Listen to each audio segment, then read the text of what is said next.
कल वाला रिवाइज करें।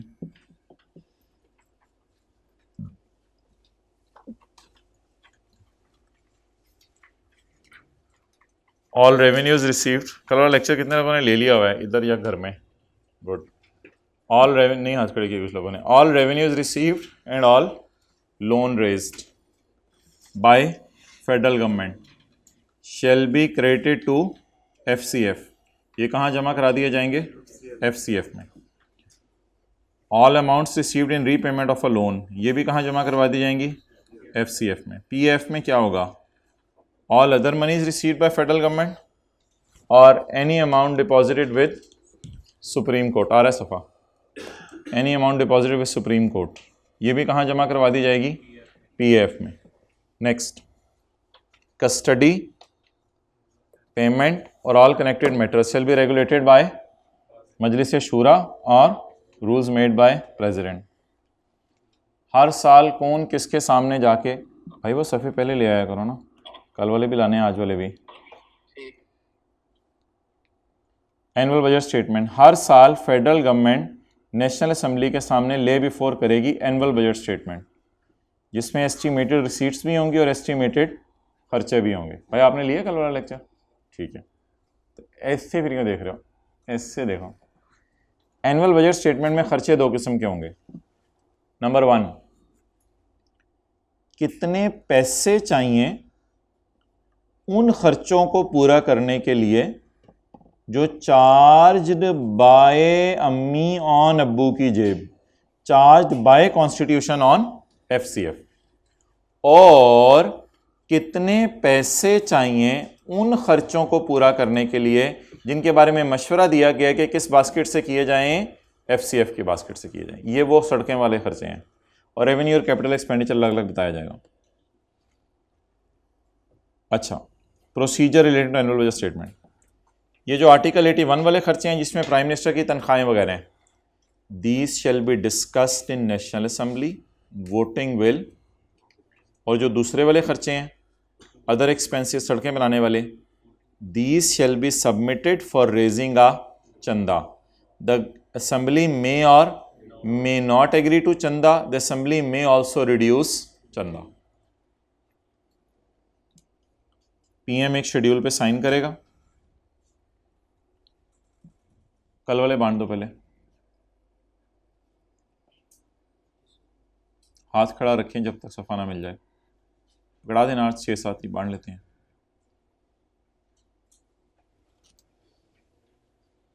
पॉज कर दें।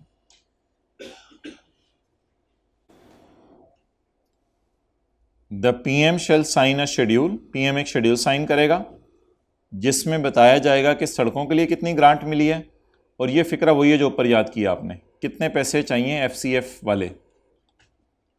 लेकिन इसमें यह ध्यान रखना है कि PM तनख्वाहें वगैरह लोगों की बढ़ा ना दे जितनी उसने ले बिफोर की थी पहले, किसके सामने?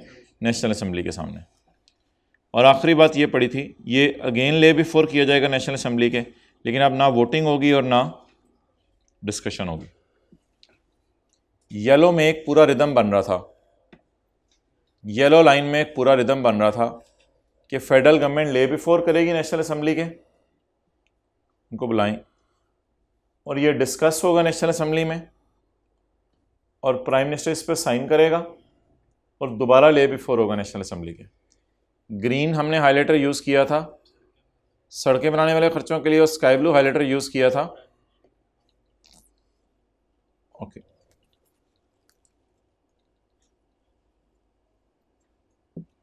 अब ऐसा करें, जो हमारे चैप्टर के मेन सफ़े हैं ना, एक तो वो उर्दू वाले थे ना, पहले उर्दू वाले सफ़ों पे चले आ जाएं, वो जो 2-3 सेक्शन और रह गए थे वो भी रिवाइज कर लें।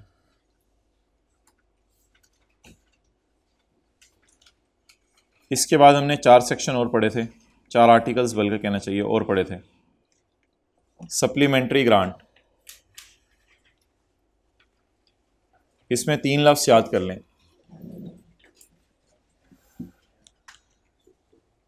अगर एक एक्सपेंस इनसफिशिएंट है बोलें, आगे बोलें, या expense for a new service is required, और amount spent exceed the amount granted. ये 3 लफ्ज़ दोबारा बोलें। एक्सपेंसेस, एक्सपेंस फॉर अ, और अमाउंट स्पेंट एक्सीड द। तो अगेन फेडरल गवर्नमेंट शैल ले before the national assembly a supplementary और एक्सेस बजट। दे दो कल वाले नोट्स, कल वाले किसी को ना मिले हो, अब आज वाले बांट दो।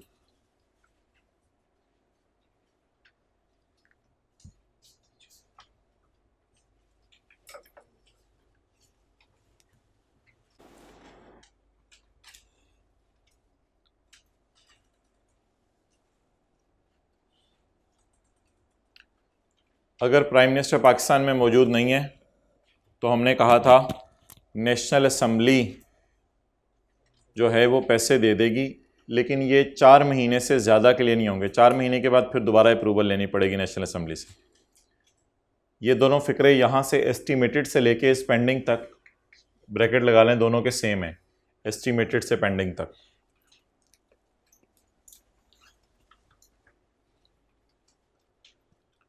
और दूसरी बात हमने पढ़ी थी कि अगर नेशनल असेंबली ही नहीं है तो फिर कौन साइन करेगा? Federal government. अगर नेशनल असेंबली ही नहीं है तो फेडरल गवर्नमेंट साइन करेगी। नेक्स्ट, ये जो आर्टिकल 87 और 88 पढ़े थे ना जाते जाते, 87 में है नौकरियां कौन देगा, और 88 में है बिजलियों के खर्चे और मुलाजमीन की तनख्वाहें कौन मैनेज करेगा। तो 87 ने कहा था सेनेट और नेशनल असेंबली के अलग दफ्तर होंगे, मजलिस शूरा एम्प्लॉयज़ की हायरिंग करेगा, लेकिन ये वेग टर्म है, तो उसमें आगे उसने बात की थी स्पीकर या चेयरमैन असल में हायरिंग करेगा। फाइनेंस कमेटी, खर्चे of national assembly and senate shall be controlled by national assembly और सेनेट, ये भी वेग बात है। फिर उसके लिए कमेटी बनाई जाएगी, उस कमेटी में स्पीकर होगा, चेयरमैन होगा, मिनिस्टर ऑफ फाइनेंस होगा, इनकी हुक्म की रोशनी में खर्चे मैनेज किए जाएंगे। तो ये 2 सेक्शन पढ़े थे, एक की हेडिंग थी सेक्रेटेरिएट्स यानी उनके दफातर में नौकरियां कौन देगा, और दूसरा था फाइनेंस कमेटी खर्चे कैसे मैनेज करेगा। अब इन सारी चीज़ों को मैं चाह रहा था मेन सफ़ों से ज़रा एक दफ़ा नज़र मार लें, जो साफ साफ करके नोट किए मैं।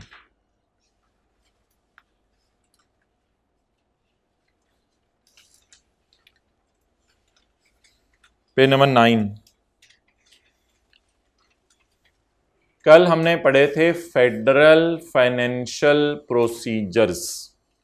इसमें सबसे पहले हमने पढ़ा था FCF और PAF, इसके बाद हमने पढ़ा था कस्टडी, इसके बाद हमने पढ़ा था एनुअल बजट, इसके बाद हमने पढ़ा था एक्सपेंसेस, मेन वाले सफ़े निकालें पेज नंबर 9 किताब का। इसके बाद हमने पढ़ा था एक्सपेंसेस चार्ज अपॉन FCF, इसके बाद हमने पढ़ा था procedure relating to annual budget statement, इसके बाद हमने पढ़ा था ऑथेंटिकेशन ऑफ शेड्यूल, वो जो प्राइम मिनिस्टर ने साइन किए थे, इसके बाद हमने पढ़ा था सप्लीमेंट्री और एक्सेस ग्रांट, इसके बाद हमने पढ़ा था PM मौजूद नहीं है तो नेशनल असेंबली में वोटिंग हो जाए और नेशनल असेंबली फिर पैसे ग्रांट कर दे, और अगर नेशनल असेंबली ही नहीं है तो फेडरल गवर्नमेंट ग्रांट कर दे।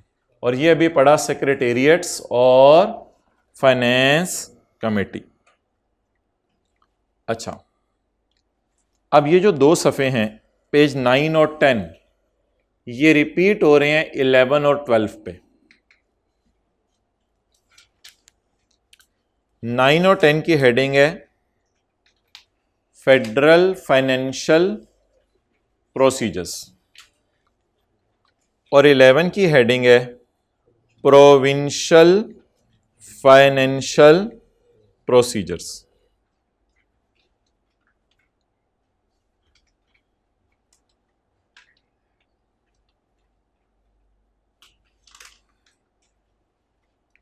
फेडरल फाइनेंशियल प्रोसीजर्स और अच्छा अब हेडिंग्स ऑलमोस्ट वही हैं, सब कुछ वही है, सिर्फ थोड़ी सी ज़रा हिम्मत करें, पेज 12 पे आएं।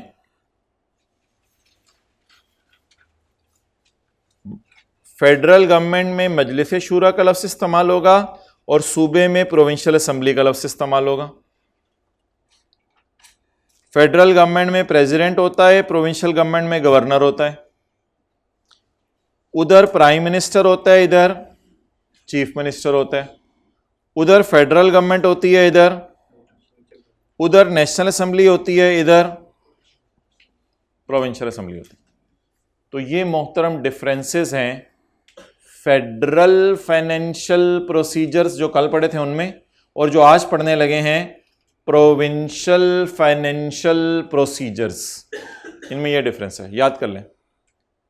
पार्लियामेंट की जगह सूबे की असेंबली, प्रेसिडेंट की जगह गवर्नर, फेडरल गवर्नमेंट की जगह प्रोविंशियल गवर्नमेंट, प्राइम मिनिस्टर की जगह चीफ मिनिस्टर, नेशनल असेंबली की जगह प्रोविंशियल असेंबली। 2:10 में हमारी दूसरी क्लास आज होगी, इसमें अस्कर वाला न्यूमेरिकल होगा चैप्टर 18 का।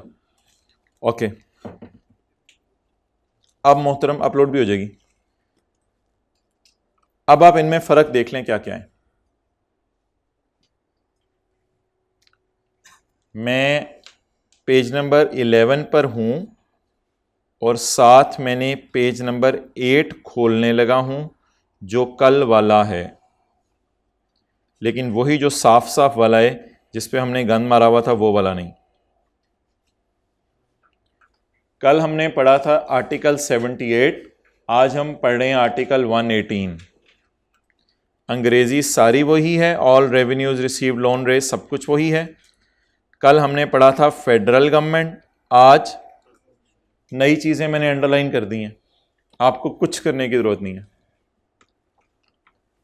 कल हमने पढ़ा था फेडरल कंसोलिडेटेड फंड, आज इसका नाम हो जाएगा। कल हमने पढ़ा था फेडरल गवर्नमेंट, आज इसका नाम हो जाएगा। कल हमने पढ़ा था सुप्रीम कोर्ट, आज इसका नाम हो जाएगा। कल हमने पढ़ा था पब्लिक अकाउंट ऑफ फेडरेशन, आज इसका नाम हो जाएगा।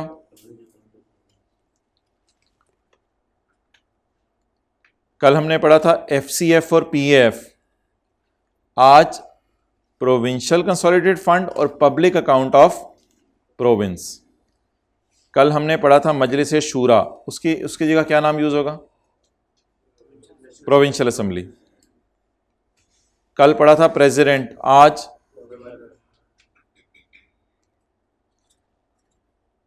Federal government shall lay before national assembly, और आज provincial government shall lay before provincial assembly. PCF PCF, FCF FCF. यहां पे थोड़ी सी कंजूसी है। कल हमने पढ़ा था जजेस of supreme court and Islamabad high court, आज लिखा हुआ है जजेस ऑफ हाई कोर्ट। कल हमने पढ़ा था speaker and deputy speaker of national assembly, आज है speaker and deputy speaker of, और बाकी चीजें फारग हैं।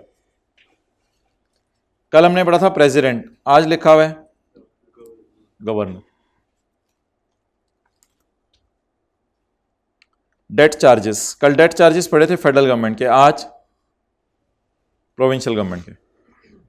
कल हमने पढ़ा था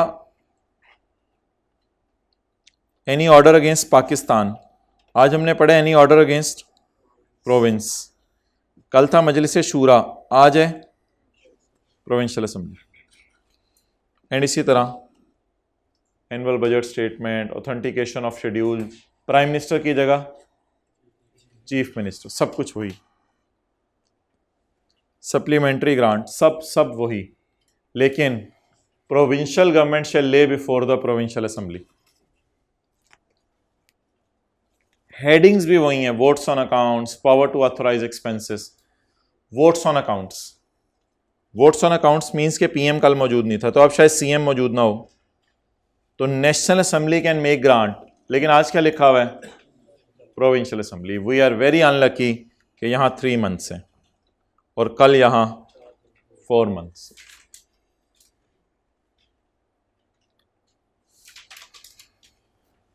लेकिन अगले पॉइंट में मसला नहीं है, अगले पॉइंट में यहाँ भी 4 मंथ्स हैं और यहाँ भी ये जो 126 है इसमें भी 4 मंथ्स है और 86 इसमें भी 4 मंथ्स। अच्छा, अब आपको ना ब्लू शर्ट भाई, अब आपको आर्टिकल 87 और 88 की रिप्लेसमेंट नहीं मिलेगी इधर, अनलकीली यहां पे खत्म हो गए हैं, इसलिए उसने एक लाइन डाल दी। उसने कहा आर्टिकल 87 और 88 में नहीं, दोबारा the provisions of article 87 and 88 shall also apply to सूबे और द सूबे की government in a way that any reference to Majlis Shura या उसका अपर या लोअर हाउस, सेनेट या national assembly shall be read as reference to provincial assembly. कहते हैं मजलिस शूरा का लफ्ज आपको नजर आए 87 और 88 में, 87 88 में मजलिस शूरा का लफ्ज नजर आए तो उसको किससे बदल दो? प्रोविंशियल असेंबली से। और अगर प्रेसिडेंट का लफ्ज रेफरेंस में नजर आए shall be read as governor, यहां कहीं प्रेसिडेंट का लफ्ज नजर आ रहा है, इसके लिए कौन सा लफ्ज यूज करेंगे? तो वही सारी गाइडेंस दे दी। अगर कहीं नेशनल असेंबली का लफ्ज आए तो, अगर प्राइम मिनिस्टर का लफ्ज नजर आए तो, फेडरल गवर्नमेंट का लफ्ज नजर आए तो प्रोविंशियल गवर्नमेंट, फेडरल गवर्नमेंट कहीं लफ्ज नजर आ रहे हैं, अगर आ रहे तो उसको प्रोविंशियल गवर्नमेंट से बदल दें, वरना कोई जरूरत नहीं बस।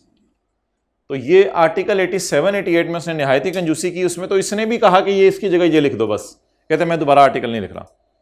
तो कल जो हमने पढ़ा था that was called as federal financial procedures, और जो आज हमने पढ़ा that is called as provincial financial procedures. Okay, camera इधर ले आओ।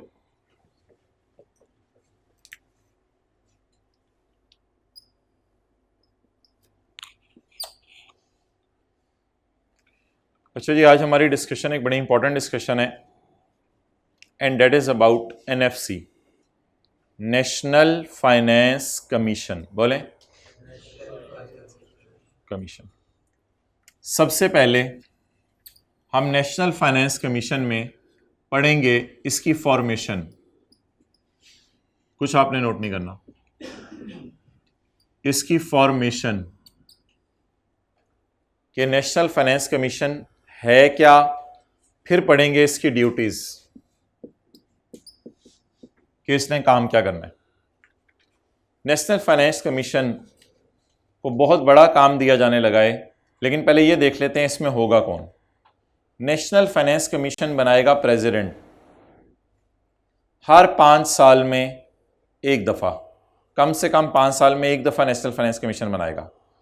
इसमें होगा फेडरल गवर्नमेंट का फाइनेंस मिनिस्टर और सूबे की गवर्नमेंट्स के फाइनेंस मिनिस्टर, और एक और बंदा जो मशवरे से चुन लिया जाए। कितने किस्म के लोग हो गए? 3 किस्म के लोग हो गए। फेडरल गवर्नमेंट का फाइनेंस मिनिस्टर, प्रोविंशियल गवर्नमेंट का फाइनेंस मिनिस्टर, और एक और बंदा मशवरे से चुना जाएगा। इनको चुनेगा कौन? President, eight intervals not exceeding 5 years. इसकी ड्यूटी क्या होगी? इसकी सबसे बड़ी ड्यूटी ये होगी कि पाकिस्तान में जितना करोड़ों अरबों रुपया इकट्ठा हुआ है टैक्सेस लगा के, उसमें कितना पैसा फेडरल गवर्नमेंट को जाएगा और कितना पैसा प्रोविंशियल गवर्नमेंट को जाएगा। ये इसकी सबसे बड़ी ड्यूटी होगी। इसकी दूसरी ड्यूटी ये होगी कि अगर कभी साल में ज़रूरत पड़ी तो फेडरल गवर्नमेंट प्रोविंशियल गवर्नमेंट को चंदा दे देगी और पैसे दे देगी। इसकी तीसरी ड्यूटी ये होगी कि अगर फेडरल गवर्नमेंट को खुद पैसों की ज़रूरत पड़ गई तो फिर ये बाहर के मुल्क से जाके पैसे बारो करेगी। तीसरी ड्यूटी इसकी ये होगी कि फेडरल गवर्नमेंट को बताएगी कितने पैसे बारो करे, और चौथी ड्यूटी जनरल चीज़ों को देखेगी ये। तो एनएफसी में कितने किस्म के लोग होंगे? 3, और इनकी ड्यूटीज़ कितनी होंगी? 4।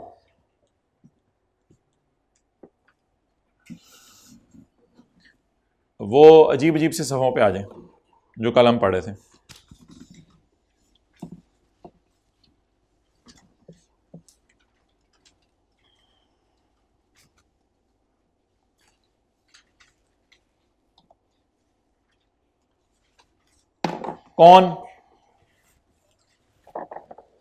कौन प्रेसिडेंट कितने अरसे बाद? हर 5 साल में क्या कॉन्स्टिट्यूट करेगा? क्या? एनएफसी। इसमें कौन कौन होगा? फाइनेंस मिनिस्टर ऑफ याद करें यार साथ साथ, finance minister of provincial government and such persons as appointed by after the मशवरा ऑफ गवर्नर्स ऑफ प्रोविंसेस। इसी तरह रखो, ज्यादा मजा आ रहा है। अच्छा जी,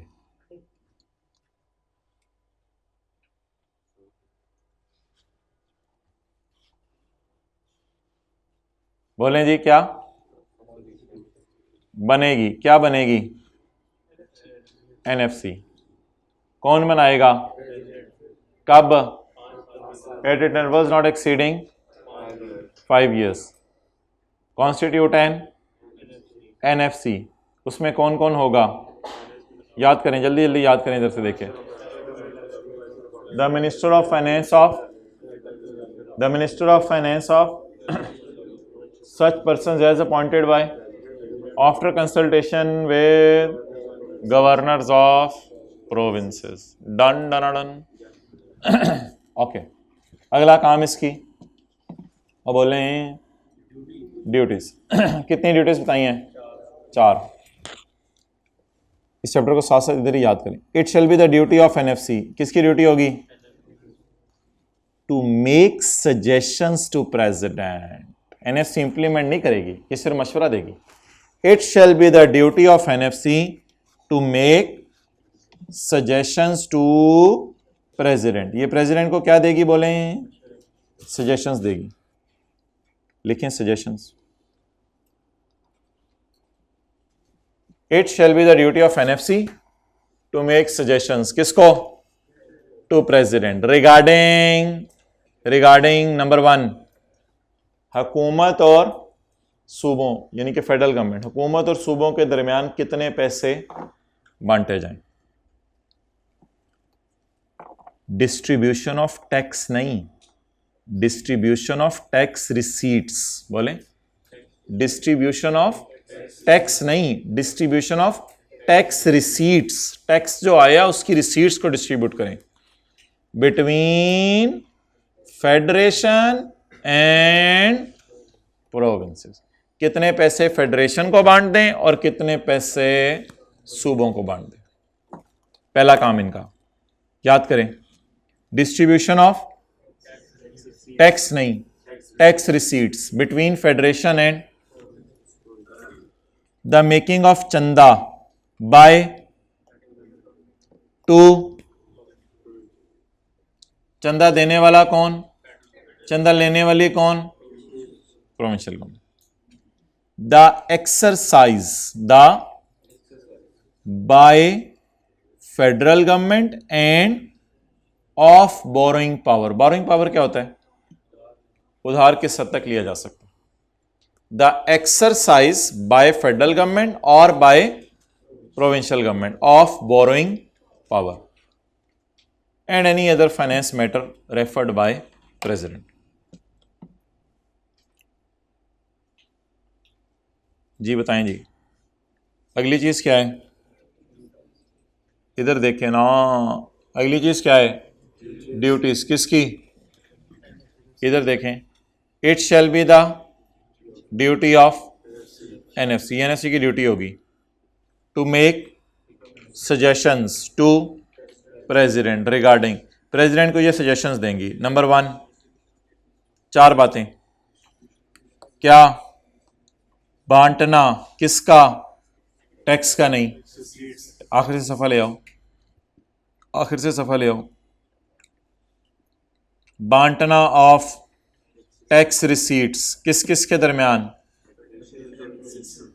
बिटवीन नहीं है, कॉल करो। द बांटना ऑफ टैक्स रिसीट्स किस किस के दरमियान? Between federation and. दूसरा काम मेकिंग ऑफ चंदा। ओ जागते रहना भाइयों। मेकिंग ऑफ चंदा by federal government to provincial government. कौन किसका चंदा देगा? Federal government. किसको? Provincial government.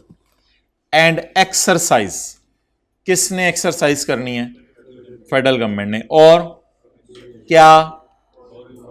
Borrowing powers. और आखिरी चीज any other finance matter effort by present.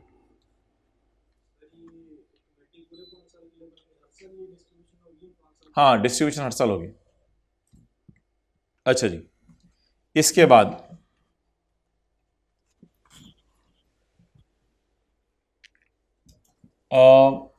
सूबे को जो शेयर दिया जाएगा हर साल वो ज़्यादा होना चाहिए पिछले साल की बनिस्बत, या सूबे को पैसे कम मिलने चाहिए पिछले साल की बनिस्बत? महंगाई हो रही है तो ज़्यादा होने चाहिए। तो हर साल जो सूबे को पैसे मिलें वो पिछले साल की बनिस्बत ज़्यादा होने चाहिए। पॉइंट 3 में स्किप कर रहा हूँ, 3A। The share of Suba in each suggestion, the share of Suba in each suggestion, award करना होता है पैसे देना, अवॉर्ड करना। पेज नंबर निकाल दो उसको किताब का।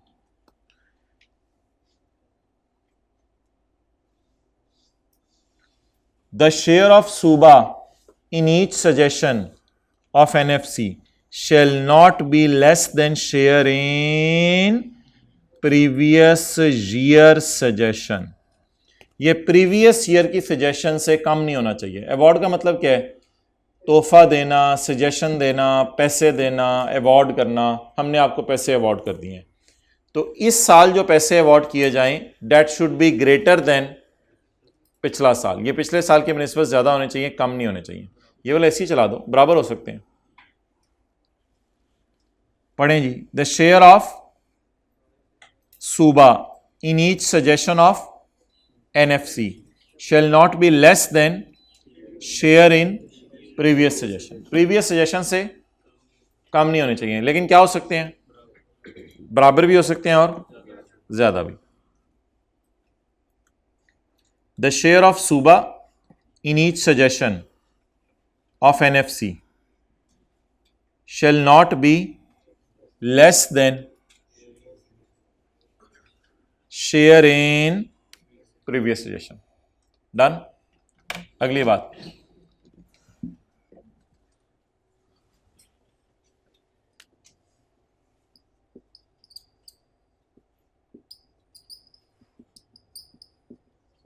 मॉनिटरिंग। क्या ये बता देना काफ़ी है कि इसने इसको इतने पैसे दे दिए, या इनके ऊपर चेक रखना भी ज़रूरी है? चेक रखना भी ज़रूरी है। अब मॉनिटरिंग में क्या होगा?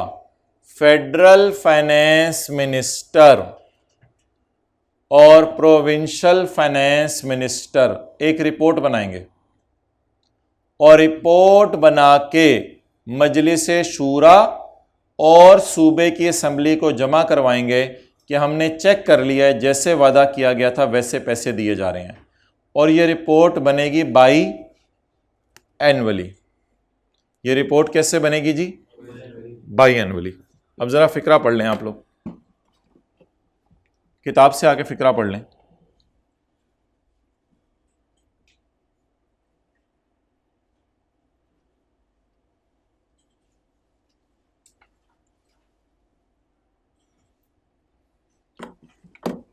बाई एनुअली का क्या मतलब है? नहीं, वो तो सेमी एनुअल होता है। बाई एनुअली होता है 2 साल बाद, हर 2 साल बाद रिपोर्ट बनाएगी, हर 2 साल बाद रिपोर्ट बनाएगी। बाई एनुअली का मतलब होता है 2 साला रिपोर्ट, यानी 2 साल में क्या काम किया। और 6 महीने के लिए क्या होता है? Semi annually.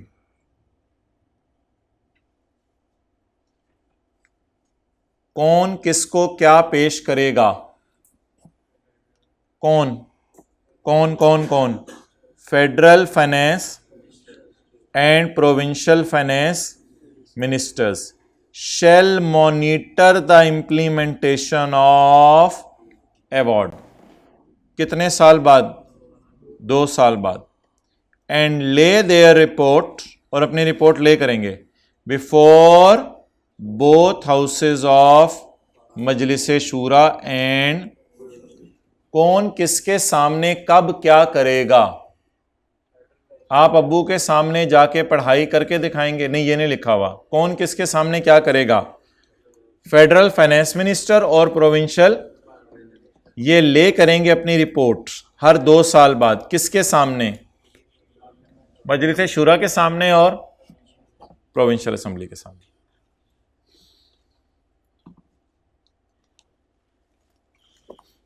पढ़ लें अंग्रेजी। कॉल किया आपने या मैं करूं? किसको किया? The federal finance minister and provincial finance minister shall monitor the implementation of award 2 साल बाद and lay their reports before houses of Majlis Shura and provincial assembly. Order by president. अब भाईजान प्रेसिडेंट साहब का ऑर्डर आना है। प्रेसिडेंट के ऑर्डर में 3 बातें लिखी होंगी।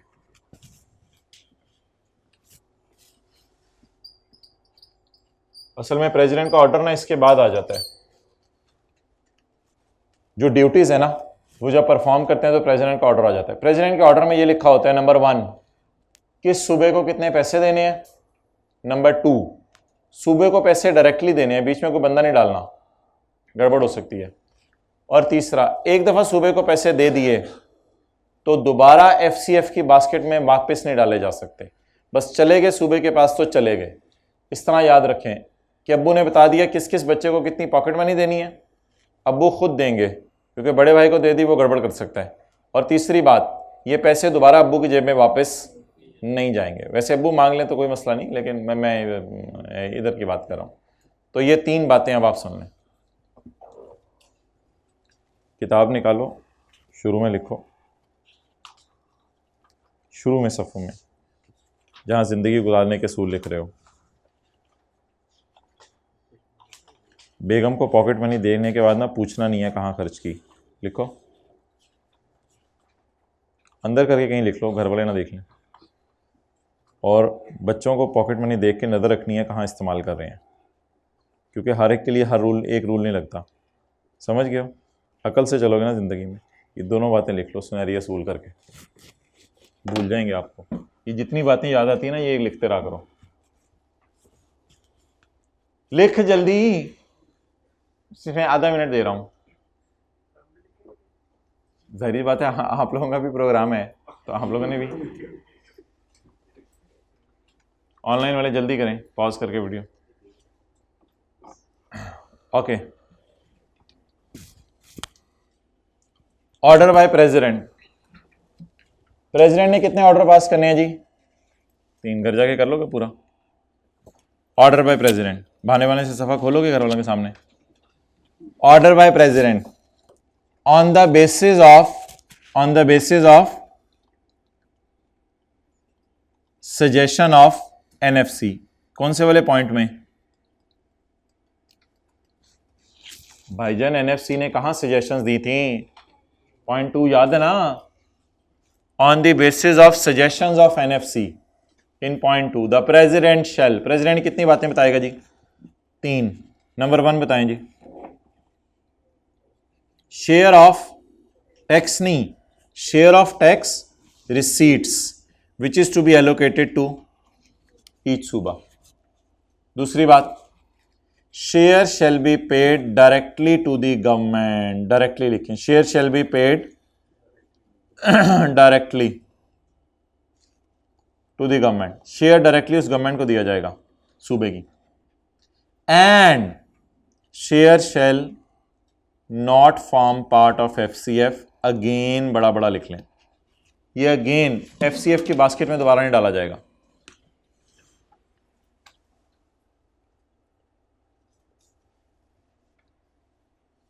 बताएं जी प्रेसिडेंट साहब के 3 ऑर्डर। प्रेसिडेंट के ऑर्डर से पहले एक लफ्ज याद करें, on the basis of suggestion of NFC की सजेशन पर प्रेसिडेंट शेल स्पेसिफाई। ये नोट्स रंगीन फॉर्म में डाउनलोड कर लिए थे वेबसाइट से, एक स्टूडेंट ने कर लिया था वेबसाइट से। रंगीन फॉर्म में भी डाउनलोड कर लें, बस में जाते हुए घर में पढ़े होने, साथ लगेगा देखो इसकी ज़िंदगी कितनी रंगीन है। On the basis of suggestion of NFC, the president shall specify, बताएं तीन चीजें। शेयर ऑफ टैक्स नहीं, share of tax receipts which is to be allocated to each province. Number 2, अब वो डायरेक्ट पैसे देंगे, the share shall be paid to the, उस सूबे के गवर्नमेंट को डायरेक्टली पैसे दें। और तीसरी बात, share shell not form part of FCF again, again ये FCF की बास्केट में नहीं डाला जाएगा।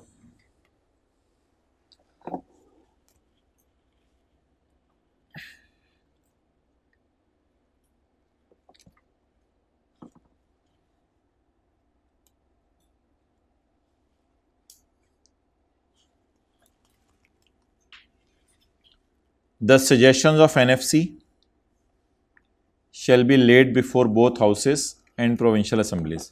ये तो उसने लिख दिया है, इससे पहले भी लिखा था ले बिफोर, उसमें मॉनिटरिंग लिखी थी, ये मॉनिटरिंग नहीं है, ये है कि जो भी मशवरा NFC देगी वो किस किस के सामने पेश होना चाहिए, सेनेट और नेशनल असेंबली के सामने भी पेश होना चाहिए और प्रोविंशियल असेंबली के सामने भी पेश होना चाहिए। ये तो जनरल बात कर रहा है वो। पॉइंट 6 उर्दू में पढ़ें, बताएं मतलब।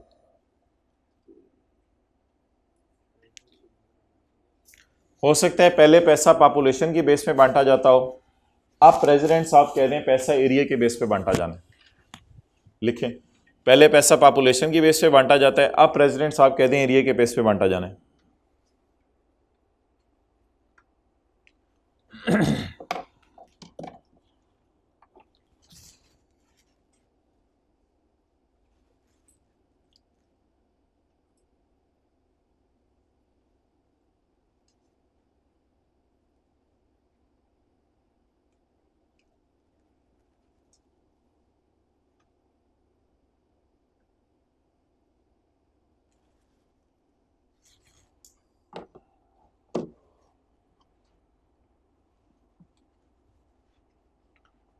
किसको किस चीज का हक है? प्रेसिडेंट सूबों के दरमियान पैसे तकसीम होने के कानून को बदल सकता है। प्रेसिडेंट अगर चाहे तो सूबों के दरमियान पैसे तकसीम होने के रूल्स को बदल सकता है। पढ़ें,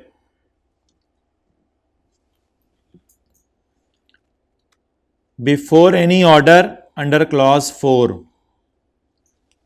असल में ना क्लॉज 4 में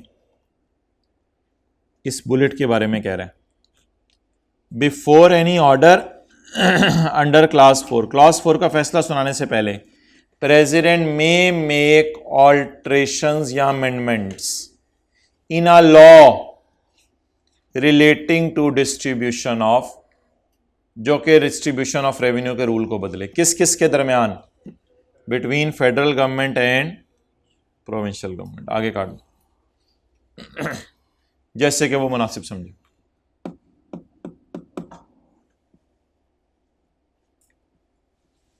तो प्रेसिडेंट सूबों में पैसे बदलने के कवानीन को बदल सकता है। इसकी हेडिंग क्या बनाई है हमने? जी हाथ खड़ा करेंगे इसके पास सफ़े नहीं है। Before any order regarding share of, president may make amendments in law. और किसी के पास सफ़ा ना हो अभी वाला? कोई सफ़ा किसी के पास मिसिंग है तो हाथ खड़ा कर दें। अच्छा, relating to distribution of revenues between federal government and provincial government. और आखिरी बात, ग्रांट इन एड। ग्रांट किसने किसको देनी थी? अभी थोड़ी देर पहले बात की थी, वही बात दोबारा करने लगे। फेडरल गवर्नमेंट ने प्रोविंशियल गवर्नमेंट को चंदा देना था। The president may by order, ठीक है, the president may by order may grant in aid to सूबा in need of and such grant shall be charge upon. और ये पैसे कहां से निकाले जाएंगे? FCF से। तो प्रेसिडेंट मशवरा देगा कि ग्रांट के पैसे निकाल लिए जाएं FCF से। अच्छा जी, ऑर्डर के बाद कौन सी बात पड़ी है?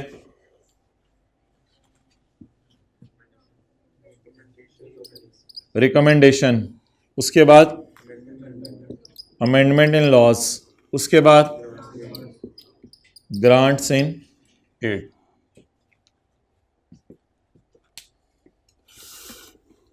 अब 2-4 मिनट लगाएं और इस सारे को रिवाइज कर लें। कॉन्स्टिट्यूशन या फॉर्मेशन, एनएफसी कैसे बनती है? कौन बनाएगा? प्रेसिडेंट। कितने अरसे में? कौन कौन होगा इसमें? Finance minister of federal government, finance minister of any other person appointed by after मशवरा of duties of NFC. Duties of NFC से पहले ये 2 लाइनें जरूर याद करें। It shall be the duty of NFC to make suggestions, NFC ने decision नहीं लेना, to make suggestions to president. 3 suggestions देगा प्रेसिडेंट को। नंबर 1, पैसे बांटने, किसने किसको चंदा देना?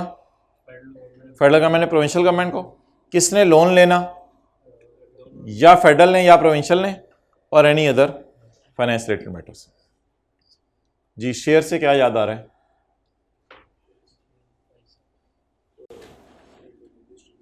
शॉर्ट टर्म मेमोरी आपकी बड़ी कमज़ोर है। कोई बंदा लेगा अस्सलाम वालेकुम भाई, मेरा नाम नासिर है, अब थोड़ी देर के बाद आप उससे पूछें यार आपने नाम बताया था शुरू में, यार नहीं याद आ रहा यार।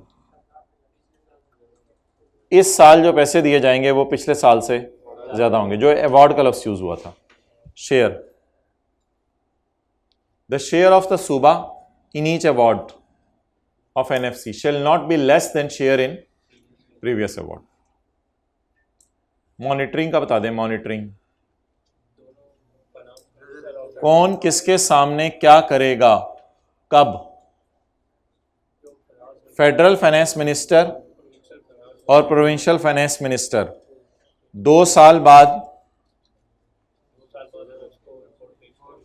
रिपोर्ट पेश करेंगे। किस किस को? पार्लियामेंट को और प्रोविंशियल असेंबलीज को। प्रेसिडेंट के ऑर्डर याद होंगे जुबानी, वो जो अबू वाली बात की थी। On the basis of suggestion of president shall specify. Number 1, नहीं शेयर ऑफ टैक्स नहीं, share of tax receipts, share of which is to be allocated to each सूबा, that share shall be paid to the government of सूबा and share shall not form part of FCF। ये तो ऐसे ही था। Recommendation of NFC shall be laid before both houses of। अच्छा, ये क्या है? Amendments in law. कौन किसके असूल बदल सकता है? प्रेसिडेंट सूबों में पैसे तकसीम होने के rules before any order regarding share of tax receipts. Tax receipts बांटने से पहले president may make such amendments in law regarding to बांटना of revenue between federal government and provincial government. कौन किसको चंदा देगा? प्रेसिडेंट के कहने पे प्रोविंशियल गवर्नमेंट को चंदा दिया जाएगा। President may by order make चंदा इन एड, चंदा मदद के तौर पे, to provinces in need of. ये पैसा कहां से निकाला जाएगा? एफसीएफ से निकाला जाएगा। एक पॉइंट हमारा रह गया आखिरी, उसको देख लें। Point number 3, taxes raised by parliament. बोलें, taxes raised by parliament. Parliament कौन कौन से टैक्सेस लगा सकती है?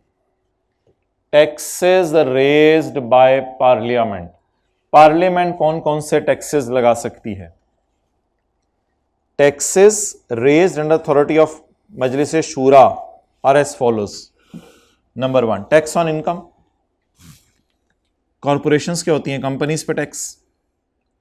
आगे काट दें। Tax on incomes including corporation taxes. Number 2, tax on sale, purchase, import, export, manufacturing, ये सेल्स टैक्स है। Export duties on cotton. Cotton के एक्सपोर्ट करने पे कोई टैक्स लगेगा, ड्यूटी होती है टैक्स। एक ड्यूटीज वो हैं जो ऊपर दी हुई हैं पॉइंट 2 में, वो ड्यूटीज ऑफ एनएफसी हैं। इधर ड्यूटी का मुराद टैक्स है। Export duties on cotton and such other export duties as specified by, such duties as specified by, such other taxes as specified by president. ये टैक्सेस कौन इकट्ठे कर सकता है? जल्दी बताएं, जल्दी बताएं, ये टैक्सेस कौन इकट्ठे कर सकता है? Taxes raised under authority of Majlis Shura. Majlis शूरा ये टैक्सेस लगा सकती है। डन। चलें जी, ये मेन सेक्शन था हमारा, ये आज कवर हो गया। अब आगे जो नीचे स्क्रैप पड़ा हुआ है ना नीचे, वो 7-8 मिनट में हमने कर लेना है, उसकी कोई टेंशन नहीं है। और जो उससे अगला सफ़ा होगा किताब में, उसको हम इंशाल्लाह अगले दिन टच करेंगे। उसको अभी छोड़ दें, वो कुछ भी नहीं है उसमें, कुछ नहीं यहाँ नहीं होगा। वो जो शुरू में सफ़ों में तरतीब चल रही होगी वहाँ पे होगा। तो इसमें 161 में आपको अभी पढ़ाता हूँ। मैं पहले 162 पढ़ा दूँ, ये 2-4 आसान सी बातें हैं। प्रेसिडेंट की इजाज़त के बगैर 3 बिल पास नहीं हो सकते। बोलें, प्रेसिडेंट की इजाज़त के बगैर, भाई खड़ा हो, तो सारे खड़े हो, ज़रा खड़े होकर बैठे एक दफ़ा। प्रेसिडेंट की इजाज़त के बगैर खड़े हो, प्रेसिडेंट की इजाज़त के बगैर 3 बिल पास, बैठ जाएं, शुक्रिया। प्रेसिडेंट की इजाज़त के बगैर 3 बिल पास नहीं हो सकते। ऐसा टैक्स लगाना जिसके पैसे सूबे को जाएं, असल में टैक्स लगता है फिर पैसे सूबे को जाते हैं। ऐसा टैक्स लगाना जिसके पैसे सूबे को जाएं। एग्रीकल्चर इनकम का मतलब बदलना। और तीसरी बात नहीं, ये तो वो मैं कुछ और देख रहा हूं, इस पे मैं देख रहा था, आप लोगों को नजर आ रहा है, फॉन्ट साइज सही है। अच्छा, तीसरी बात वही जो हमने ऊपर पढ़ी है, प्रेसिडेंट को हक है सूबों में पैसे तकसीम करने के रूल्स बदल सकता है। तो अगर प्रेसिडेंट चाहे तो सूबों में पैसे तकसीम करने के रूल भी बदल सकता है। बोलें, प्रेसिडेंट की सैंक्शन के बगैर 3 बिल नेशनल असेंबली में पेश नहीं हो सकते। ऐसा टैक्स लगाना जिसके पैसे सूबे को जाएं। एग्रीकल्चर इनकम का मतलब बदलना, सूबों में पैसे तकसीम करने के रूल बदलना। Following bills will not be moved in national assembly without approval of president. President के अप्रूवल के बगैर ये बिल आगे नहीं जा सकते। आपने सुना होगा बिल पेश हो गया असेंबली में, a bill which imposes a tax the paise of which is allocated to province। ऐसा टैक्स लगाना जिसके पैसे सूबे को जाएं। इंग्लिश का फिक्रा है, जरा याद करें। इधर पैसे लिखें,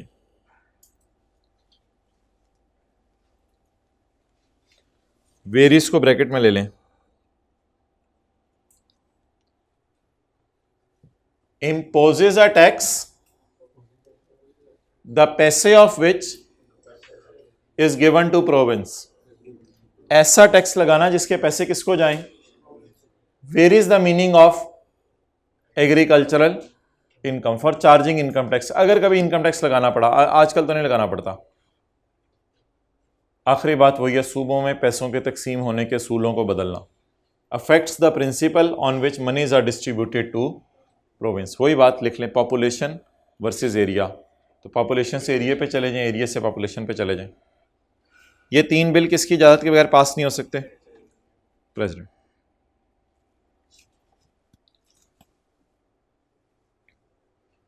अच्छा जी, अब थोड़ी सी पावर आगे दी जा रही है सूबे को। सूबा 3 टैक्सेस लगा सकता है, बोलें, लेकिन मजलिस शूरा की इजाज़त लेके। सूबा 3 टैक्सेस लगा सकता है लेकिन मजलिस शूरा की इजाज़त लेके। नंबर 1, प्रोफेशंस पर, ट्रेडर्स पर, एम्प्लॉयर्स पर, एम्प्लॉयमेंट्स पर। अब लगाए हैं नहीं लगाए, कौन से टैक्सेस हैं, ये हमारी भी बहस नहीं है। आज सूबे की असेंबली में impose taxes not exceeding the limits specified by Majlis Shura on professions, trades और एम्प्लॉयमेंट्स। प्रोविंशियल असेंबली टैक्स लगा सकती है प्रोफेशनल्स पर, ट्रेडर्स पर, एम्प्लॉयर्स पर। Done. Next, grants out of consolidated fund. The federation और province may make grants for any purpose. ये सूबा ग्रांट ले नहीं रहा, सूबा आगे किसी को दे रहा है ग्रांट, या फेडरल गवर्नमेंट किसी को ग्रांट दे रही है। फेडरल, अब ये दोनों डोनर हैं, डोनी नहीं है, इनको नहीं डोनेशन दी जा रही। फेडरल गवर्नमेंट खुद या सूबे की गवर्नमेंट खुद किसी भी बंदे को पाकिस्तान में किसी भी मकसद के लिए ग्रांट दे दे, कोई पूछने वाला नहीं। इसलिए तो IS 20 बना हुआ है गवर्नमेंट ग्रांट्स वाला। तो फेडरेशन और प्रोविंस किसी को ग्रांट दे दे तो आधे नंबर का सवाल आ सकता है ये, तो वो भी दे सकती है, कोई मसला नहीं। चलें जी, आपके सब्र का इम्तिहान ख़त्म हुआ। आर्टिकल 165 पढ़ते हैं, फिर पास पेपर्स की तरफ मूव करते हैं, एक सेक्शन और पढ़ के। 165, ये बात हमने पढ़ ली हुई है चैप्टर 13 में। Federal government is not liable to pay tax. Federal government ने किसी को टैक्स नहीं देना होता, चाहे इसकी प्रॉपर्टीज हो, चाहे ये कोई इनकम्स कमा रही हो। अंडर द हुक्म ऑफ सूबा, सूबा इस पे हुक्म नहीं लगा सकता। मतलब क्या है इस बात का? इस्लामाबाद वाले पंजाब में जाके इनकम कमाने लग जाएं, सूबे को कोई हक नहीं है टैक्स लगाने का। The federal government is not liable to pay tax under हुक्म ऑफ सूबा। सूबे के हुक्म के तहत टैक्स नहीं देगा ये। ऐसा सूबा ऐसा कानून बना ही नहीं सकता जिसमें फेडरल गवर्नमेंट पे टैक्स लगाए। बोलें, federal government is not liable to pay tax under any कानून of provincial assembly. Vice versa पढ़े, the provincial government is not liable to pay tax. अंग्रेजी वही वही वही वही, the provincial government is not liable to pay tax under any कानून of. जिस तरह फेडरल गवर्नमेंट ने टैक्स सूबे को नहीं देना, ऐसे ही सूबा अगर इस्लामाबाद में कोई काम करे तो इसने मजलिस शूरा के कानून के मुताबिक टैक्स नहीं देना। लेकिन एक और भी तो हो सकता है, सूबा किसी दूसरे सूबे में चला जाए, तो आ सूबा is not liable to pay tax under any कानून ऑफ अ सूबा of assembly of other province. तो बता दें ये दो बातें क्या हो गई। फेडरल गवर्नमेंट टैक्स नहीं देगी under act of provincial assembly, उससे टैक्स नहीं मांग सकती। दूसरी बात याद कर लें, सूबे की गवर्नमेंट भी टैक्स नहीं देगी, ना इस्लामाबाद वालों को ना दूसरे सूबे वालों को, under any act of Islamabad और under any act of provincial assembly of other province. तो पॉइंट यहां लिखें सिमिलरली, यानी फेडरल ने भी प्रोविंशियल को नहीं देना, प्रोविंशियल ने भी फेडरल को टैक्स नहीं देना। पॉइंट 2 के साथ लिखें लेकिन अगर एक सूबा दूसरे सूबे में जाके कारोबार करे ना, कारोबार बिजनेस, बाकी इनकम्स नहीं, कारोबार, फिर फंस जाएगा, फिर टैक्स देना पड़ेगा। इफ एनी ट्रेड और business is carried on by a सूबा आउटसाइड सूबा, that income may be taxed. वो फिर अगर आप इस्लामाबाद में पहुंचे हुए हैं वो लोग टैक्स लगा देंगे, और अगर आप दूसरे सूबे में पहुंचे हुए हैं जहां बिजनेस कर रहे हैं तो वो लोग टैक्स लगा देंगे। तो एक्सेप्शन बता दें जी। अगर आप एक सूबे से जाके दूसरे सूबे में कारोबार करें या इस्लामाबाद जाके कारोबार करें तो आपको टैक्स देना पड़ सकता है। अब ये दो बातें जरा दोबारा याद कर लें। Federal government is not liable to pay tax under any act of, दोबारा, the provincial government is under any act of Majlis Shura और अदर प्रोविंशियल असेंबली। लेकिन अगर कारोबार करें दूसरे सूबे में जाके तो that income may be taxed under the हुक्म ऑफ मजलिस शूरा और एक्ट ऑफ सूबे की assembly where business is carried on. एक और एक्सेप्शन है, however fees for services can be imposed. Services पर टैक्स लगाया जा सकता है, सर्विसेज की फीस ली जा सकती है। फेडरल गवर्नमेंट प्रोविंशियल गवर्नमेंट को मशवरे देती है, प्रोविंशियल गवर्नमेंट फेडरल गवर्नमेंट को मशवरे देती है, इस पर फीस लगाई जा सकती है। तो लिख लें सर्विसेज पर फीस कोई भी लगा सकता है, टैक्स को काट दें, सर्विसेज पर फीस कोई भी लगा सकता है, सर्विसेज पर फीस कोई भी लगा सकता है।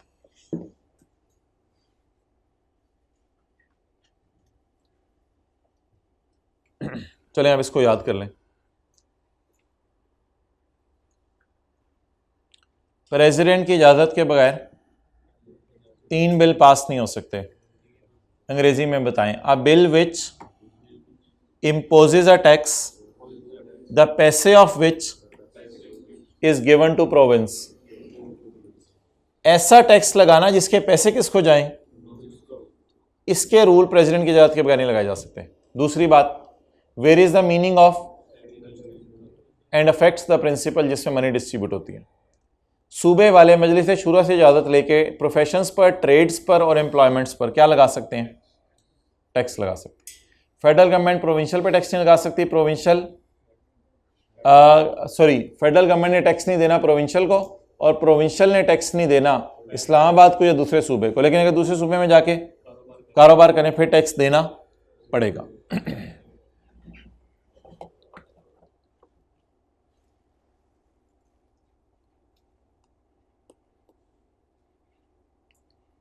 अच्छा भाई, किसी जगह पे कोई कुआं है,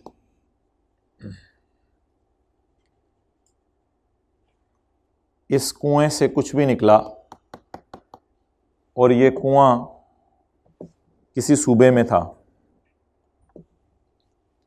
ये कुआं कहाँ था, किसी सूबे में। तो जिस सूबे में ये कुआं था वहां फेडरल गवर्नमेंट पहुंच गई टैक्स लगाने।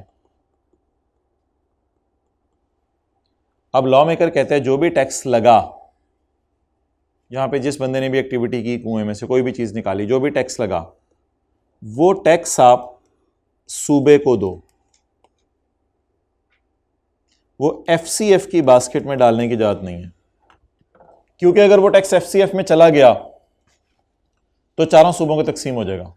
और हम ये चाहते हैं कि टैक्स सिर्फ किस पे जाए, किसको जाए, उसी सूबे को जाए जिस सूबे में ये कुआं मौजूद है।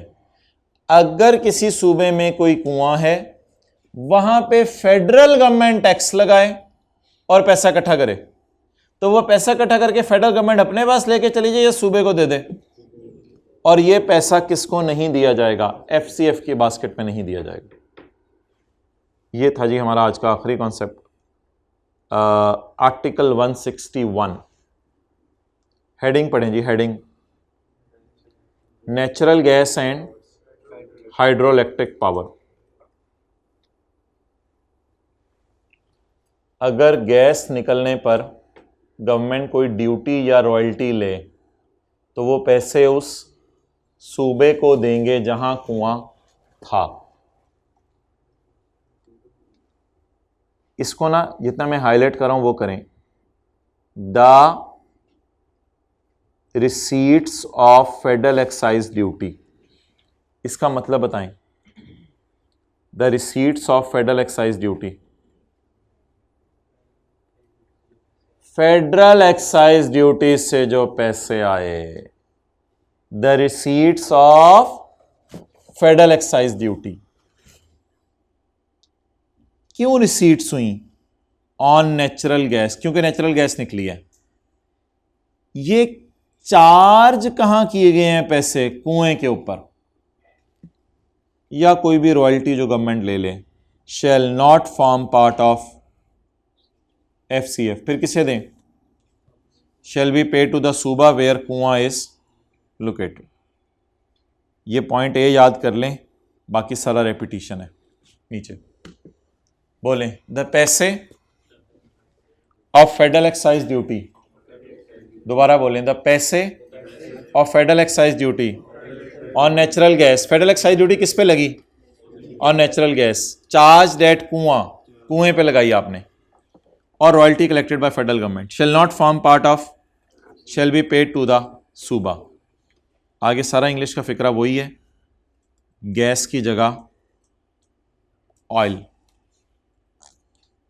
बोलें, द पैसे of federal excise duty on oil charge at well head shall not form part of and shall be paid to the सूबा वेयर द कुआं इज लोकेटेड। अब जी बिजली प्रोड्यूस हो रही है, उस पर भी गवर्नमेंट टैक्स लगा सकती है किसी सूबे में। अब पैसे का लफ्ज़ नहीं है, अब लफ्ज़ बदल दें, प्रॉफिट्स। बोलें, profits earn from bulk generation of बिजली, from bulk generation of at कुआं या at hydro electric station shall be paid to the सूबा। ये किसको दिए जाएंगे? और एक बात इंप्लाइड है आगे, and shall not form part of, FCF की बास्केट में डाले जाएंगे, सूबे को दे दिए जाएंगे। अब इधर अल्फाज नए नए बताएं, पैसे ऑफ फेडरल एक्साइज या नेट प्रॉफिट्स। उसके बाद अगली बात, गैस, ऑयल या बल्क जनरेशन ऑफ पावर, कुआं या हाइड्रो इलेक्ट्रिक स्टेशन, ये पैसे किसको दे दिए जाएंगे? प्रोविंस को। नेट प्रॉफिट्स क्या होते हैं ये तो आपको पता है। Net profit means revenues from sale of बिजली माइनस एक्सपेंसेस। नेट प्रॉफिट्स होते हैं, net profits minus expenses. Expenses क्या होते हैं? टैक्सेस, ड्यूटीज, इंटरेस्ट, डेप्रिसिएशन भी एक एक्सपेंस है, और कोई चीज़ ऑब्सोलीट हो जाए, पुरानी हो जाए, ये भी एक एक्सपेंस है।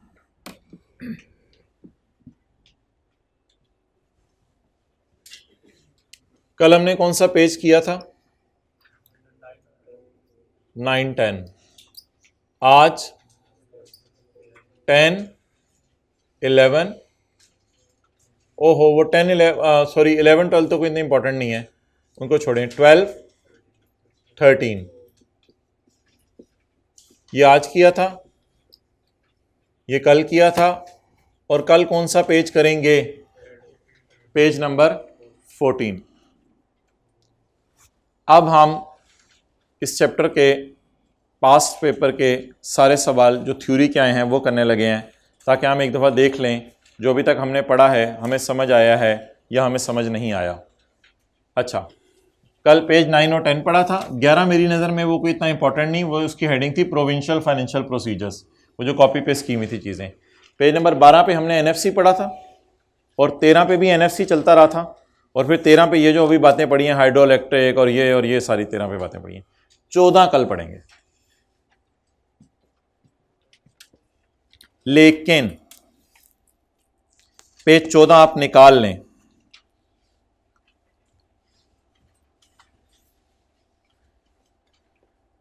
पेज 14 पे 2 हेडिंग्स मुझे हाईलाइट करवा दें।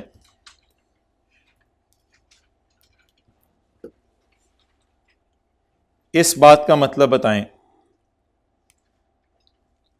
Federal government can legislate to levy taxes. Federal government आगे बढ़ेगी और टैक्सेस लगाएगी, यानी फेडरेशन टैक्सेस लगाएगी। कौन टैक्सेस लगाएगी?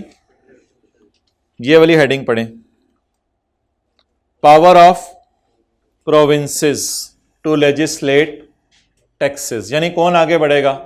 सूबा आगे बढ़ेगा, और क्या लगाएगा? टैक्स लगाएगा। डन। अब पूरे चैप्टर को एक दफा साफ सफों से देखें।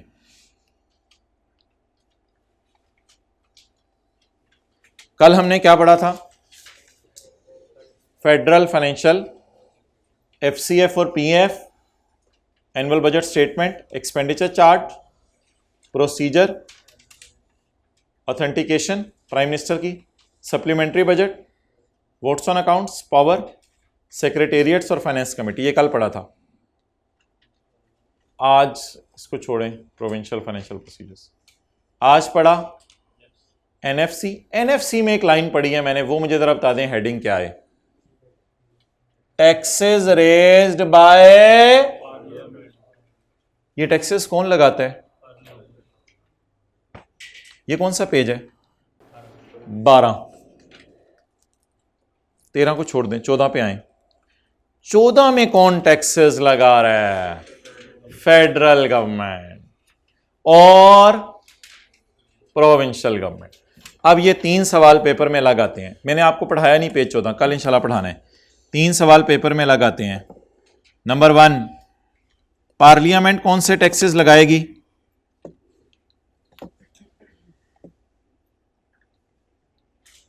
कौन सा ये पेज है? पेज 14।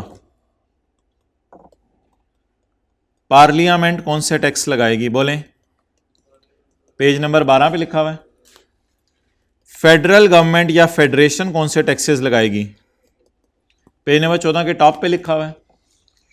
और प्रोविंशियल गवर्नमेंट कौन से टैक्सेस लगाएगी? पेज नंबर 14 के एंड पे लिखा हुआ है। तो कितने लोग टैक्सेस लगा सकते हैं? नंबर 1 पार्लियामेंट, नंबर 2, नंबर 3, ये 3 सवाल अलग अलग आते हैं पेपर में। अब साफ साफ सफ़े जो हैं इनको ही खोल के हमने यूज करना है और सारे पास पेपर के सवाल आसान आसान से कर लेने हैं। टैक्सेस बताएं जो फेडरल गवर्नमेंट लगा सकती है। पेज नंबर बताएं। टैक्सेस बताएं जो ना ना ना किधर जा रहा है? फेडरल गवर्नमेंट में बोल रहा हूं, सफा पलटने की जरूरत ही नहीं। पेज नंबर 15 पे है ना आप लोग, तो नजरें पेज 14 पे ले जाएं।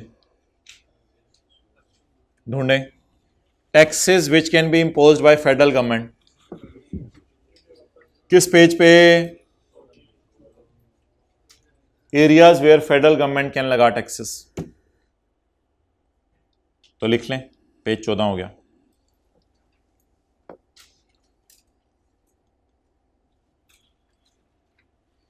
ड्यूटीज ऑफ एनएफसी किसी को पता है? Duties of NFC page number कौन सा है? पेज 12 पे इधर आए। आर्टिकल कौन से? 1। इसमें ड्यूटीज ऑफ एनएफसी की ड्यूटी क्या होती है? नहीं, 4 ड्यूटीज नहीं। To make suggestion to president इसकी ड्यूटी होती है, आगे ये बतानी है। लेकिन इसकी ड्यूटी होती है सजेशन देना प्रेसिडेंट को। कितनी बातों में? ये 4 काम इसके नहीं है। इसने इन 4 कामों पे प्रेसिडेंट को क्या देना है? मशवरा देना है। याद रखना है, इसके 4 काम इसके नहीं है। इसका काम है कि इन 4 कामों पे प्रेसिडेंट को क्या दे? बोले मशवरा दे। तो क्या बन गया? 160 का 2। What do you understand by FCF?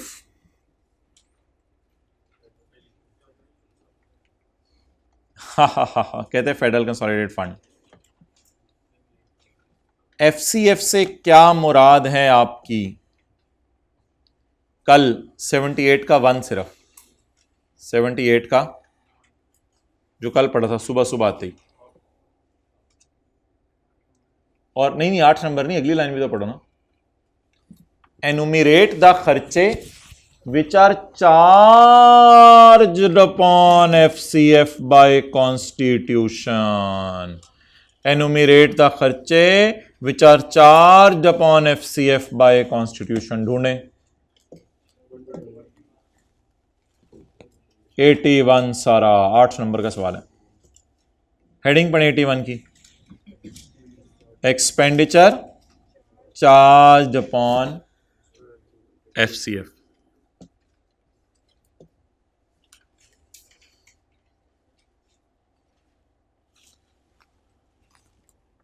कहते हैं एक आर्टिकल 160 है पाकिस्तान के आइन का, उसमें आप बता दें एनएफसी फॉर्म कैसे होती है। यानी कि कहता है who may be the members of NFC. NFC form कैसे होती है या who may be the members of NFC? बताएं सोच के। एनएफसी फॉर्म कैसे होती है, who may be the members of NFC? सोचें सोचें सोचें सोचें। एनएफसी फॉर्म कैसे होती है या who may be the members of NFC? 1 point बस।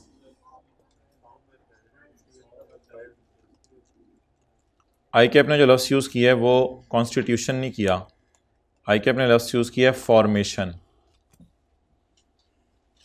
या who may be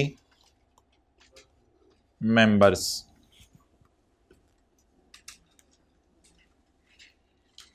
NFC form कैसे होती है, या who may be the members of NFC? क्या कह रही है? आगे चलें तो मुफ्त के नंबर हैं।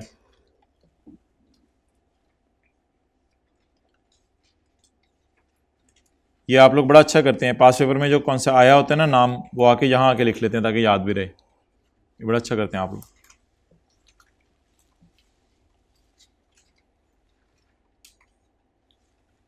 State the duties of NFC. और जाएं बताएं 160 का 2।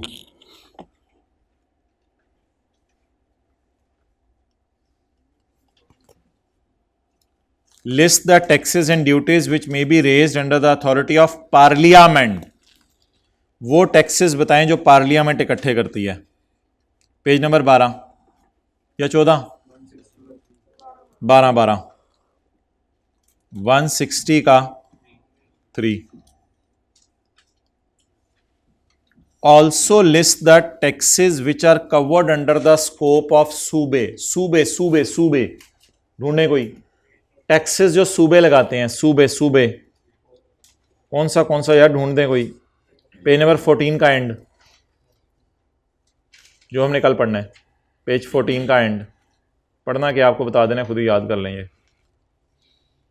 तो ये 14 पेज का एंड हो गया हमारा। अब एक सफ़ा रहते हैं चैप्टर 3 का जो हमने कल करना है इंशाल्लाह। अच्छा 2 का तो एक सफ़ा आपने खुद ही पढ़ना है। ये जो list 5 taxes which can be imposed by federal government. List 5 taxes that can be imposed by federal government. बोलें पेज 14। पेज 14 का क्या top?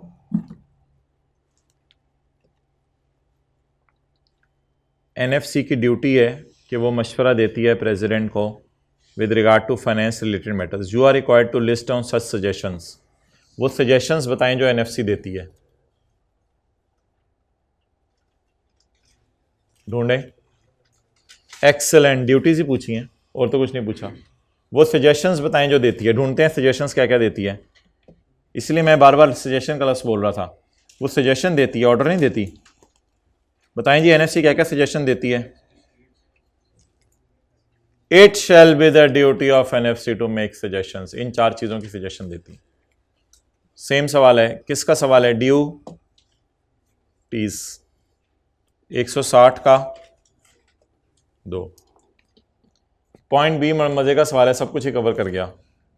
State the taxes which may be raised under authority of parliament. Page number 12 parliament है। Also state 4 taxes which are covered under scope of federation. Federation से क्या मुराद है? Federal government. Page number 14 का top.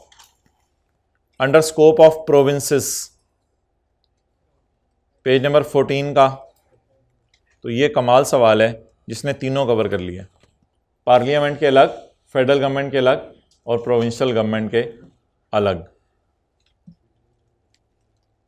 List 6 types of taxes which are covered within the scope of legislation of provinces. 6 ही हैं, सारे ही पूछ लिया।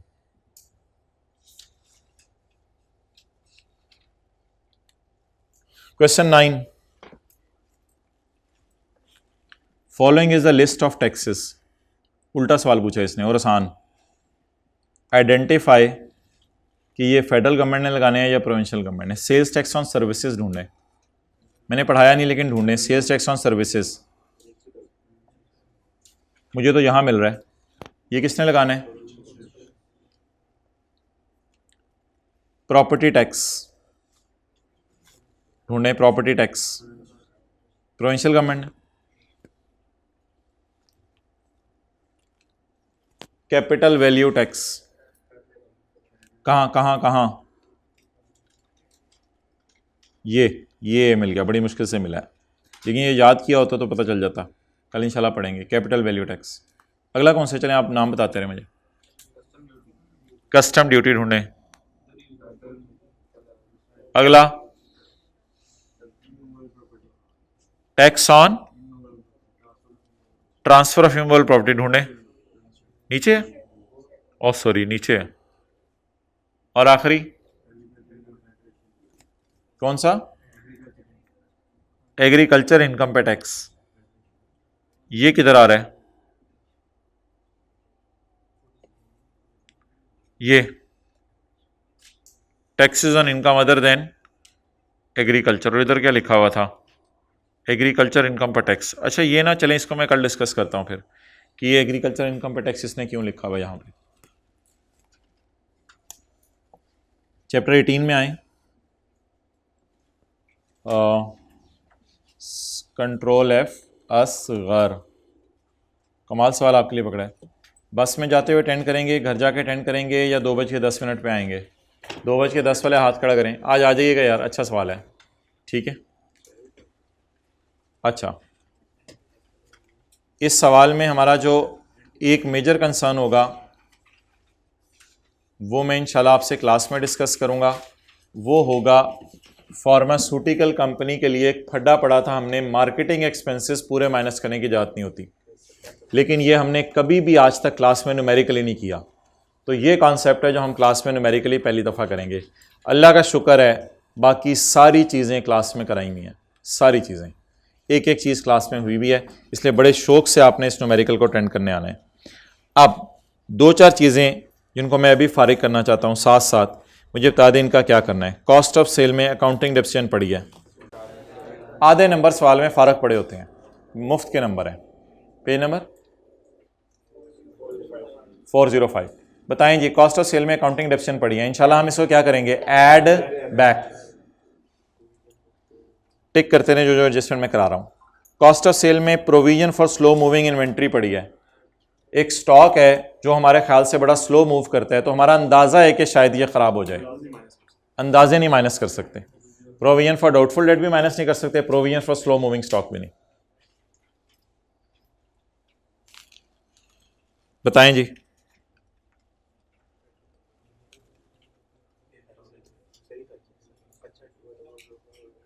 बिल्कुल कोई मसला नहीं, बिजनेस का नॉर्मल सा खर्चा है, ये ना कहिएगा कि एम्प्लॉयज़ के साथ उनकी फैमिलीज़ भी आ गई हैं और फैमिलीज़ का खर्चा अगर लग भी दे देता फिर भी अलाउड था, कोई नहीं यार, एम्प्लॉयज़ के साथ फैमिलीज़ आ गई, बस ठीक है, एंटरटेनमेंट है बिजनेस की, करने दें, एम्प्लॉयज़ के बच्चे भी खुश हो जाएंगे। नेक्स्ट,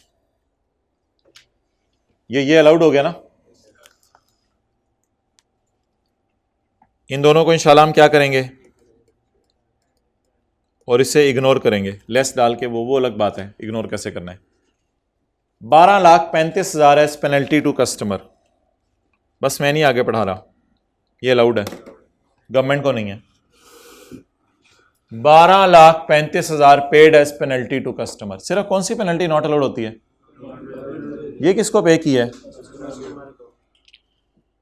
अब उसकी कहानियां सुने, कहता है उसने ना मेरे खिलाफ केस कर दिया था और वो मुझे जुर्माना देने को कह रहा था क्योंकि मैंने उससे वादा किया था कि मैं उसे वैक्सीन्स का बैच बेचूंगा।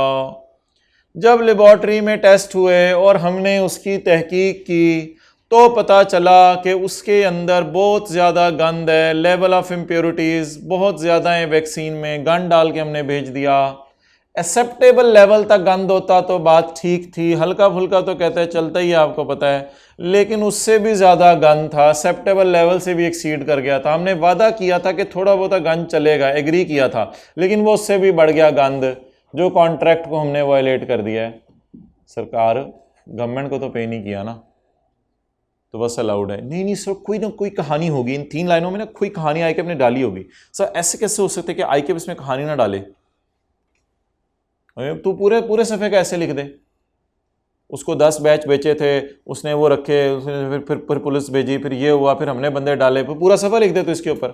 बस कंक्लूजन क्या है, fine paid to customer is allowed, इसे भी इग्नोर कर देंगे इंशाल्लाह।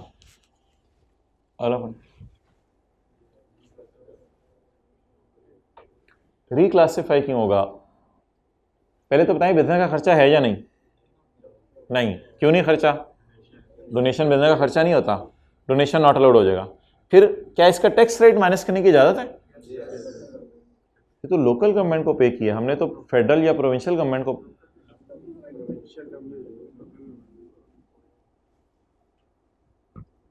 हॉस्पिटल है, किसका हॉस्पिटल है? Local government. इसको दे सकते हैं डोनेशन? मुझे ज़रा देख लेने दें। हाँ, चैप्टर 6 में लिखा हुआ है पॉइंट नंबर बी में, हॉस्पिटल ऑफ लोकल गवर्नमेंट, इसको भी डोनेशन दे सकते हैं, कोई मसला नहीं। हाँ, वो बोर्ड ऑफ एजुकेशन और यूनिवर्सिटी के साथ लिखा हुआ था फेडरल और प्रोविंशियल। नहीं सर, हमने इतनी बारीकी से नहीं चीज़ों को देखा हुआ। आ रहे हैं इंशाल्लाह 4 दिन, देख लें आप बारीकी से। घर में यही करना है और क्या करना है? ये 4 दिन इसलिए तो मिले हैं, बारीकी से चीज़ें देख लें। और क्या करना है हमने? तो यही करना है ना। इंशाल्लाह दिन खुले आ रहे हैं, मज़े ही मज़े।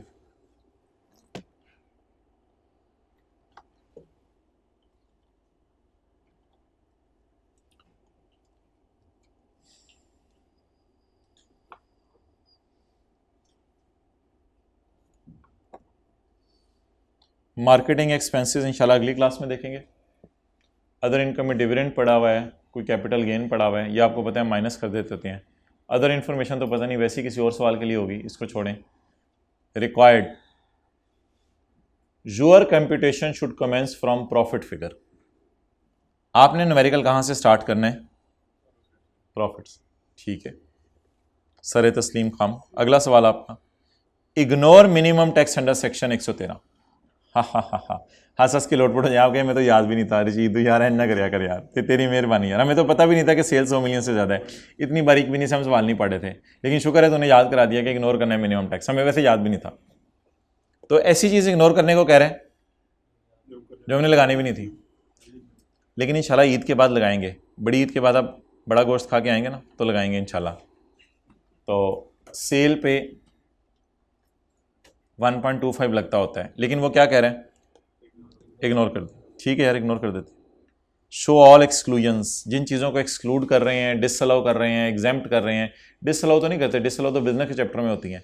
ये घिसा पिटा उसने लफ्स उठा के ना हर जगह ठोका हुआ। डिसअलाउ नहीं कर रहे। एग्जेम्प्ट हाँ हो सकता है कुछ चीज़ें हम कर रहे हो, लेकिन एग्जेम्पशंस भी बिजनेस में क्या, कोई इनकम तो एग्जाम नहीं है, असल में बस एक्सक्लूजन्स ही हैं। जिन चीज़ों को इग्नोर कर रहे हो उन्हें शो करो। हम कैसे शो करते हैं? डैश डाल के।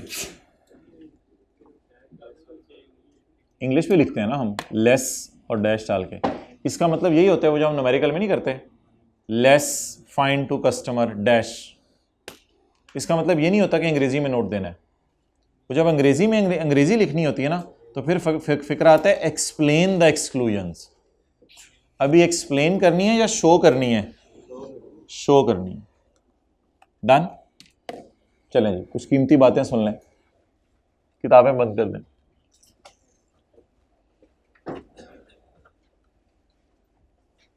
अस्सलाम वालेकुम बेटा। वालेकुम सलाम अम्मी जी। बेटा आ गए हो, बहुत खुशी हुई, आप छुट्टियां गुजारने आए हो घर में। अल्लाह आपका आना हमारे लिए बरकत वाला करे। बेटा वो रूम है आपका, आप वहाँ चले जाएं, खाना इंशाल्लाह वहीं आ जाएगा। जी अम्मी ठीक है। थोड़ी देर के बाद छोटा भाई आया, खाला आई हैं, आप गए, सलाम लिया, अपना सर रखा नीचे, खाला ने प्यार किया और आप वापस चले गए। आपने कहा ठीक है खाला, इंशाल्लाह सितंबर में मिलेंगे। ठीक है बेटा, बैठ सो मेरे पास। नहीं खाला बस देख लें, सितंबर में इंशाल्लाह कर लेते हैं। कहती हैं तो थोड़ी देर मैं बैठ जाता हूँ, 2-3 मिनट आप बैठ के उधर, फिर आप अंदर कमरे के आगे। फिर थोड़ी देर के बाद आप जो है वो बैठे हुए थे और आपके दिल में आया कि आप जो है वो कमरे से बाहर निकलें। जब आप कमरे से बाहर नहीं निकलने लगे तो आपने सोचा कि ऑल मनी इज़ रिसीव्ड, आगे भूल गए FCF में क्या आता है, आप कमरे के अंदर आ गए। फिर आपने रिवाइज़ किया, all money is received, all revenue raised and all loan repayments received.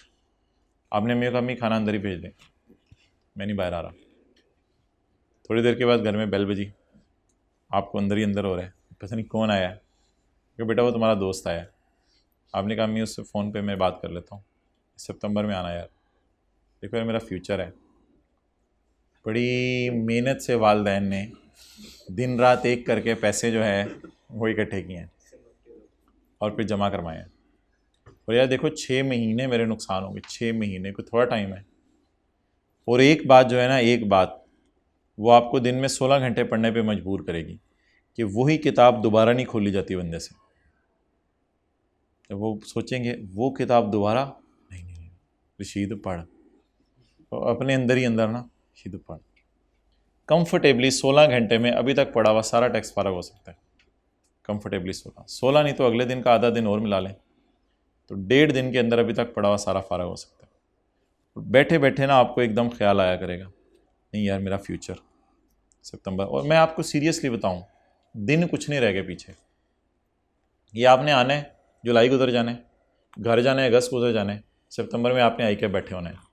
And just visualise now you are sitting and you forgot royalty, what will you do? फिर आप सोचेंगे काश मैं थोड़ी सी कुर्बानी कर लेता, छोटी ईद पे बड़ी ईद पे। छोटी सी कुर्बानी की बात थी। एक बंदा मुझे मिला, चैप्टर 3 में कैनन्स ऑफ टैक्सेशन थे, बहुत पुरानी बात बता रहा हूँ। कैनन्स ऑफ टैक्सेशन वो छोड़ के चला गया था। ही गॉट फेल्ड एट 47 और 48। वो आसान सी चीज़ थी चैप्टर 3 की। इसे लो बस मैं इधर छोड़ के चला गया था, शायद ये ना आए। कहानियाँ भरी पड़ी हैं इस तरह की। बहरहाल मैं कह ही रहा हूँ, वक्त बहुत कम रह गया, पता ही नहीं चलना। आप हर गुजरने वाला लम्हा आपको पेपर के करीब लेके जा रहा है। सेकंड देखें घड़ी पे, करीब हो रहे हैं आप। वक्त गुजरेगा नहीं आपका, मैं बता रहा हूँ, पढ़े बगैर हो ही नहीं सकता, नेचुरल सी बात है। जब सर पे तलवार लटक रही हो ना तो फिर बंदे को कोई और चीज़ नहीं सूझती। मैं एक दो और बातें करनी, आपने रोने लग जाएंगे, बता रहा हूँ। एक दो और बातें सुन ले, रोने लग जाएंगे इनसे। खुदा के लिए हेड्स डाउन कर लें, हेड्स डाउन कर लें, मुराकबे की सूरत में आ जाए। ऐसे कर लो यार, ऐसे।